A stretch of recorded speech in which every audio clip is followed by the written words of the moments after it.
మహిళా ప్రయాణికులకు అలర్ట్. మరో కీలక ప్రకటన చేసిన సజ్జనార్. వివరాల్లోకి వెళ్లే ముందు మన ఛానల్ని సబ్స్క్రైబ్ చేయండి మరియు లైక్ చేయండి.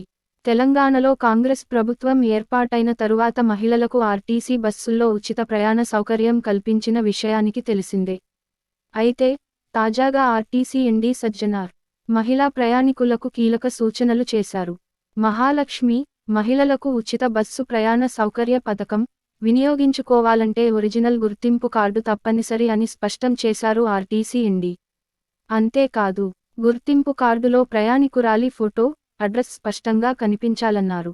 కేంద్ర, రాష్ట్ర ప్రభుత్వాలు జారీ చేసే ఏ ఒరిజినల్ గుర్తింపు కార్డైనా ఈ స్కీమ్కు వర్తిస్తుందని తెలిపారు.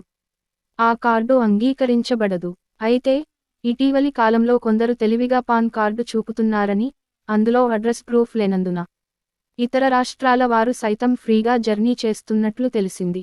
దీంతో అలర్ట్ అయిన టీఎస్ఆర్టీసీ యాజమాన్యం కీలక ప్రకటన చేసింది. ఫ్రీ బస్సు ప్రయాణానికి పాన్ కార్డును అంగీకరించేది లేదని తేల్చి చెప్పారు. పాన్ కార్డులో అడ్రస్ లేనందున అది ఉచిత బస్సు ప్రయాణానికి చెల్లుబాటు కాదని స్పష్టం చేశారు. ఎవరైనా పాన్ కార్డు చూపిస్తే బస్సులో టికెట్ తప్పకుండా తీసుకోవాల్సి ఉంటుందన్నారు. ఎంత చెప్పినా వినని జనాలు. ఫ్రీ బస్సు ప్రయాణ పథకాన్ని ప్రారంభించినప్పటి నుంచి ఒరిజినల్ గుర్తింపు కార్డులు చూపించాలని పదే పదే చెబుతున్నారు అధికారులు. అయితే ఇప్పటికీ కొంతమంది స్మార్ట్ ఫోన్లలో ఫోటో కాపీలు, కలర్ జిరాక్స్లు చూపిస్తున్నారని టీఎస్ఆర్టీసీ యాజమాన్యం దృష్టికి వచ్చిందని, దీనివల్ల సిబ్బంది ఇబ్బందులకు గురవడంతో పాటు ప్రయాణ సమయం కూడా పెరుగుతోందన్నారు సజ్జనార్. అంతేకాదు, వీరి కారణంగా ఇతర ప్రయాణికులకు తీవ్ర అసౌకర్యం కలుగుతోందన్నారు. అందుకే మహిళా ప్రయాణికులందరూ ఒరిజినల్ గుర్తింపు కార్డును చూపించి జీరో టికెట్ను తీసుకోవాలని కోరారు ఆర్టీసీ ఎండీ సజ్జనార్. ఒరిజినల్ గుర్తింపు కార్డు లేకుంటే ఖచ్చితంగా డబ్బు చెల్లించి టికెట్ తీసుకోవాలన్నారు. మహాలక్ష్మి పథకం కేవలం తెలంగాణ ప్రాంత మహిళలకు మాత్రమే వర్తిస్తుందని, ఇతర రాష్ట్రాల మహిళలు ఛార్జీ చెల్లించి విధిగా టికెట్ తీసుకుని సహకరించాలని కోరారు సజ్జనార్. జీరో టికెట్ అయినా తీసుకోవాల్సిందే, ఎలాగూ ఉచితమే కదా, జీరో టికెట్ ఎందుకు తీసుకోవడం అని కొందరు సిబ్బందితో వాదనకు దిగుతున్నారు. ఇది సరికాదు.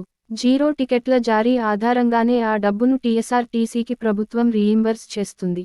జీరో టికెట్ లేకుండా ప్రయాణిస్తే సంస్థకు నష్టం చేసిన వాళ్లవుతారు. కావున ప్రతి మహిళ కూడా జీరో టికెట్ను తీసుకోవాలి. ఒకవేళ టికెట్ తీసుకోకుండా ప్రయాణిస్తే అది చెకింగ్లో గుర్తిస్తే సిబ్బంది ఉద్యోగం ప్రమాదంలో పడుతుంది. అలాగే సదరు వ్యక్తికి 500 రూపాయలు జరిమానా విధించే అవకాశం ఉంటుంది. ఈ విషయాన్ని దృష్టిలో పెట్టుకుని ప్రతి ఒక్కరూ విధిగా టికెట్ తీసుకుని సహకరించాలని కోరుతున్నాం అని ఒక ప్రకటన విడుదల చేశారు ఆర్టీసీ ఎండీ సజ్జనార్. మరిన్ని వార్తల కోసం మన ఛానల్ని సబ్స్క్రైబ్ చేయండి మరియు లైక్ చేయండి.